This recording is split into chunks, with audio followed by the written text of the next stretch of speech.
네, 세종대왕이 어린 백성을 어여삐 어겨 한글을 창제하고 그랬다는 이야기는 너무나도 우리가 매일같이 하는 얘기고, 그리고 그 한글 창제 비화 이런 거에 대해서도 뭐 여러 가지 얘기가 많고, 근래는 이제 신미대사에 의한 그런 이제 창제설에 있다가 역시 그것도 여러 가지 항해를 받고 이제 좀 많이 잦아드는 것 같은데, 그럼에도 불구하고 또 이제 한편에서 이제 계속해서 이렇게 세종대왕의 그 한글 창제를 계속 순항하지만, 반면에 약간의 이의를 제기하면서 이제 또 그 좀 이성적으로 바라보자 그러면서 이제 그 위대성을 이제 마냥 찬양하지 않고 다른 얘기도 하는 목소리도 없지는 않습니다. 그 중 하나가 이제 한글 훈민정음이 그 전혀 없는 세상에서 그냥 뭐 세종대왕이라는 그냥 땅에서 올라오지 않고 하늘에서 내린 그런 이제 대성인이 이제 우리 민족을 위해서 뭐 만들었다 뭐 그런 것이 아니라, 세종대왕의 훈민정음은 그 몽고의 파스파 문자를 참고했다. 쉬운 말로 뽐떴다. 그런 얘기도 있습니다. 이제 여기서 이제 파스파 문자가 무엇인가 그걸 여기서 이제 분석하고 뭐 해석하지는 않습니다. 이 검색하면 나옵니다. 자세히는 안 나오지만 그 글자의 모양이라든지 그런 것들이 나옵니다. 그러면은 왜 파스파 문자라는 것을 이야기했느냐?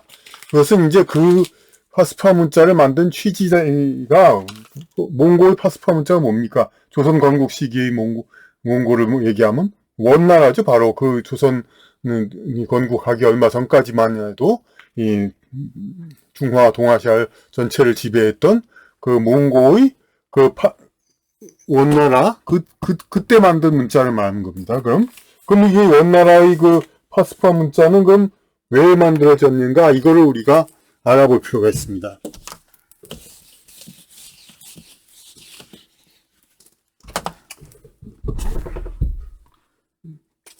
아시다시피 원나라는 지금의 중국에다가 거기다가 뭐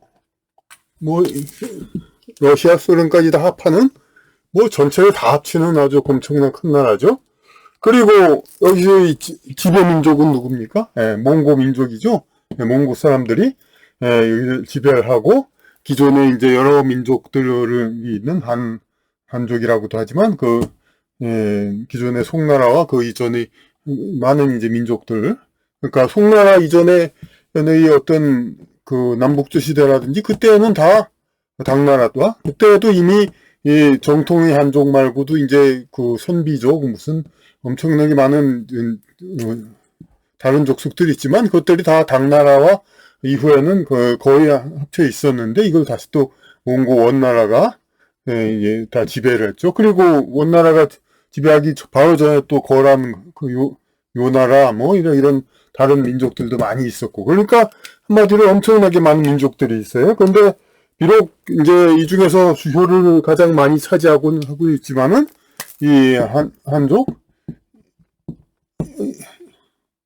한족이란 뜻은 한나라라는 나라를 이뤘던 사람들을 얘기합니다. 한나라가 망하고 이제 중국에서 말하는 이제 민족이라는 것은 다게 그런 얘기를 말합니다. 조선족이라는 것도 조선이라는 나라의 이제 사람이었다는 뜻이고, 그러니까 한나라 때 이제 있던 사람들, 한나라의 백성이었던 사람들이니까 이들은 다 한자를 쓰고 이제 그런 민족이죠. 그런데 아무리 다수라고 해도 거란에도 다른 문자가 있고 몽고에도 있고, 뭐 티벳 지금도 있지만 티벳 위구르 거기까지도 다 이제 그런 남쪽에도 또 다른 민족들이 있고 그랬죠. 그래서 이제 이 한자는 어떻게 됩니까? 그 말뜻을 다 하니까 어떤 그 언어 체계에서는 약속이 있어야 돼요. 어떤 뭐 어떤 단어는 뭘로 표현한다, 뭐는 뭘로 표현한다는 서로 간에 약속을 해야 되지, 곧바로 그냥 한자를 만들 수는 없어요. 입구자는 이렇게 쓴다, 이렇게 얘기를 하지, 어느 날 갑자기 그냥 이렇게 새로운 단어가 생소한 단어가 생겼는데 그걸 표시할 수가 없고, 이제 이런 글자를 쓰는 사람들이 합의를 해서 새로운 글자를 만들어야 돼요. 그러니까. 그런데 이 여러 나라 민족도 제각기 그냥 언어가 다르고 소리가 다른데 이 나라 사람들의 이런 그 언어들을 한자로 어떻게 표현합니까? 지금도 물론 한자 중국에서 그 서양 언어 뭐 사람 이름도 한자로 하긴 하지만은 이런 것들이 다 어쨌든 간에 곧바로 이루어지진 않습니다. 그럼 곧바로 이루어지려면 뭡니까? 제일 좋은 게 소리 나는 그대로 표기하는 겁니다. 소리 나는 그대로. 그래서 원나라에서 지금도 이어지는 이제 몽고의 그런 문자도 있지만은 원나라에서는 어떻게 정책을 했냐면은 이 한문을 쓰는 이 민족과 주된 민족이지만 어쨌든 통치하는 지배 민족이 아니에요. 그러니까 지배는 몽고가 하는 거예요. 그러니까 그중 수요가 아무리 많더라도 여러 민족 중에 하나에 불과해요. 그러니까 여기서는 그러니까 여러 민족들을 언어를 한 나라에서 전부 이제 써야 되니까 전부 소통이 돼야 되죠. 예, 그러니까 전부 소통이 돼야 됩니까? 그러기 위해서는 공통의 언어가 필요하죠. 예, 그러기 위해서는 그러니까 그 소리 글자가 이제 유용하죠. 그러니까 예, 소리 글자가 유용하죠. 왜냐하면 그대로 쓰면 되니까 받아 쓰면 돼. 예, 같은 소리 글자에도 영어 같은 경우에는 이제 이런 어떤 철자가 좀 철자법이 좀 복잡하니까 그렇게는 안 되지만 아주 그냥 전체를 다 쓰기 위해서는 일단 그대로 소리 나는 대로 그대로 쓰기 위해서 그런 것이 필요하다. 바로 그런 취지에서 생긴 것이 파스파 문자였습니다. 그러면은 이제 조선은 몽고가 망하고 명나라가 생기고 그 다음에 세워진 나라였는데 조선의 건국이 뭔가 좀 이상하게 원나라 비교하는 게 좀 그렇지만은 그거의 축소판처럼 이렇게 생긴다는 겁니다. 왜냐하면은 신라, 고려까지 삼국시대의 신라도 있고 고구려 백제 신라, 고구려 백제 그러다가 조선 다 이쪽 우리 민족도 한문자를 썼습니다. 물론 이제 이두라는 걸 썼죠. 이두라를 써서 이제 우리 말을 표현했습니다.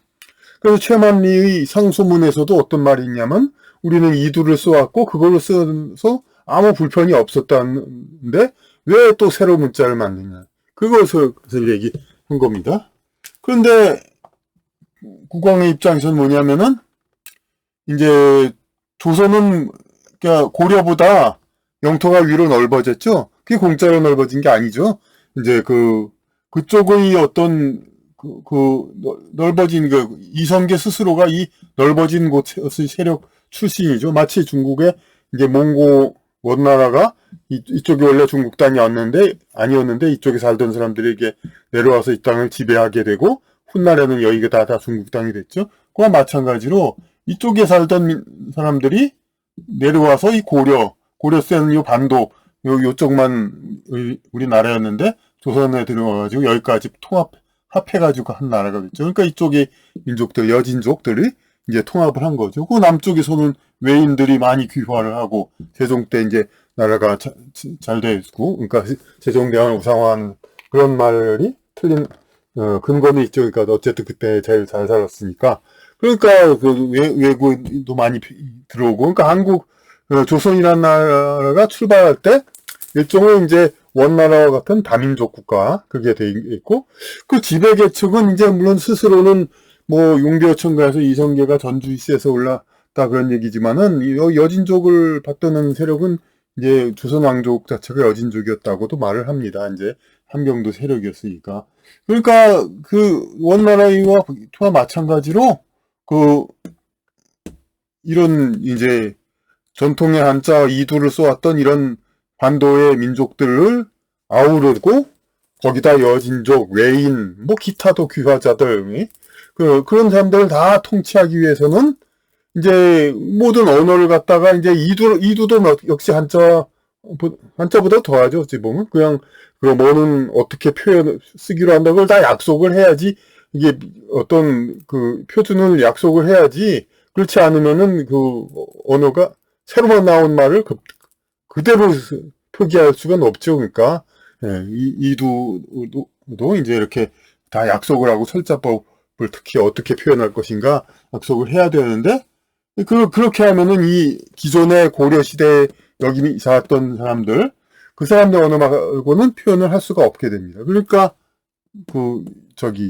결국은, 몽고 파스파 문자와 같은 취지의 순전히 소리 나는 그대로 금방 쓸 수 있는 글자를 만들어서 이 한반도에 사는 모든 민족을 다 아우르는 그러한 이제 다민족 국가로서 조선은 이제 출발했다. 그렇게 볼 수가 있습니다. 그런 취지에서 이렇게 전체가 통용되는 그런 걸로 쓴 겁니다. 물론 그 글자가 이제 어떤 학문적인 깊이를 표현하고 어떤 이제 문화를 발전시키고, 그건 또 별개의 문제죠. 이제 어쨌든 간에 국가 내의 모든 사람들이 쉽게 통용할 수 있는 거, 그런 취지에서 만든 것이 몽고의 파스파 문자, 원나라의 파스파 문자하고 양국의 조선시대의 훈민정음이다 이거죠. 그러니까 서로가 이제 상통하는 면, 그런 것이 있다는 겁니다.